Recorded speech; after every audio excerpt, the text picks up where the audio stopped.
नमस्कार। किसी ने बड़े कमाल की बात कही है। कोई भगवान के लिए सब कुछ छोड़ देता है और कोई भगवान पर सब कुछ छोड़ देता है।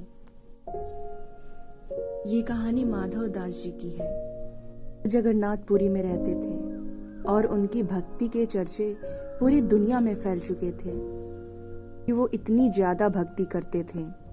वो किसी से ज्यादा मिलते जुलते नहीं थे। वो कहते थे, मैं हूँ प्रभु का और प्रभु सिर्फ मेरे हैं, मुझे किसी और की आवश्यकता नहीं है। वो ज्यादा किसी से मिलते जुलते नहीं थे। वो कहते थे, प्रभु आते हैं, लीलाएं करते हैं, मेरे साथ खेलते हैं और मैं उन्हें भोग लगाता हूँ। माधव दास जी की बहुत ख्याति थी। एक बार वो बीमार पड़ गए और बीमार इतना ज्यादा पड़ गए कि उनसे उठा बैठा नहीं जा रहा था। वे बहुत कमजोर हो गए। उनसे मिलने बहुत लोग आए और कहे, हम आपकी सेवा करना चाहते हैं, आप बहुत कमजोर हो गए हैं, कि स्थिति ठीक नहीं है। लेकिन माधव दास जी ने सबको मना कर दिया। धीरे धीरे कमजोरी इतनी बढ़ चुकी थी, हालत उनकी इतनी बिगड़ चुकी थी कि भगवान को उनकी ये हालत देखी नहीं गई।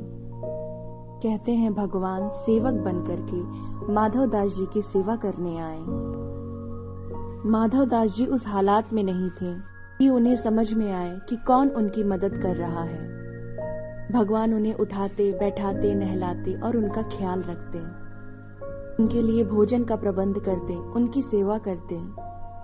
धीरे धीरे जब दिन बीतने लगे और माधव दास जी की जो हालत थी वो ठीक होने लगी, उन्हें होश आने लगा, तो उन्होंने पहचाना कि प्रभु साक्षात आए हैं।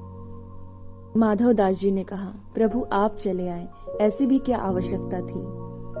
तब भगवान ने कहा, मुझे तुमसे वो तुम्हारी हालत देखी नहीं गई और तुम किसी और की मदद लेना नहीं चाहते थे, इसलिए मुझे ही खुद तुम्हारी मदद के लिए आना पड़ा। माधव दास जी कहने लगे, आप तो प्रभु हैं, साक्षात भगवान हैं, आपको सेवा करने की क्या आवश्यकता थी। आप तो मेरी ये जो बीमारी है, मेरा ये जो रोग है, इसे ऐसे ही गायब कर सकते थे। भगवान कहते हैं, तुम्हारा प्रारब्ध था, अर्थात तुम्हारे पूर्व संस्कार थे, तुम्हारा भोग था, भोगना तो पड़ेगा ही, तुम्हारे कर्म थे, उसका ये फल था। और तुम्हें बताना चाहता हूँ, अभी तुम 15 दिन ऐसे ही इसी हालत में रहोगे, बीमार रहोगे। माधव दास जी प्रभु के सामने हाथ जोड़कर रोने लगे और कहने लगे, प्रभु मुझसे ये पीड़ा सहन नहीं होती, अब मुझसे सहा नहीं जाता, जैसे लगता है प्राण छूट जाएंगे। कहते हैं कि भगवान ने अपने भक्त के वो जो 15 दिन थे बीमार रहने के, वो खुद ले लिए और कहे, मैं बीमार रहूंगा, अब तुम स्वस्थ हो जाओ। ये तो बात हो गई भक्त के लिए भगवान के प्रेम की। लेकिन आज भी साल में एक बार भगवान जगन्नाथ को यात्रा कराया जाता है, स्नान करा करके, साल में एक बार से स्नान यात्रा कहा जाता है। स्नान यात्रा करने के बाद भगवान आज भी 15 दिनों के लिए बीमार होते हैं। 15 दिनों के लिए मंदिर के पट बंद कर दिए जाते हैं, लेकिन कभी भी भगवान जगन्नाथ की रसोई बंद नहीं होती है। लेकिन ये जो 15 दिन होते हैं, इन 15 दिनों में रसोई बंद कर दी जाती है और वैद्य जी आते हैं भगवान की बीमारी को जांचने के लिए। भगवान को जो भोग लगाया जाता है वो काढ़े का भोग लगाया जाता है, आयुर्वेदिक भोग भी लगाया जाता है। तो का रस भगवान श्री जगन्नाथ को चढ़ाया जाता है।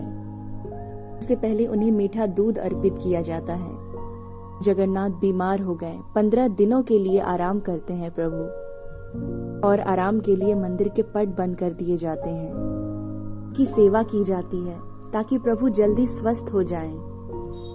फिर वो जब स्वस्थ हो जाते हैं तो जगन्नाथ यात्रा निकलती है, जिसको देखने के लिए असंख्य भीड़ आती है, लोग आते हैं, भक्तगण आते हैं। पर तकलीफ लेकर के अपने भक्तों का जीवन सुखमय बनाने वाले प्रभु को प्रणाम।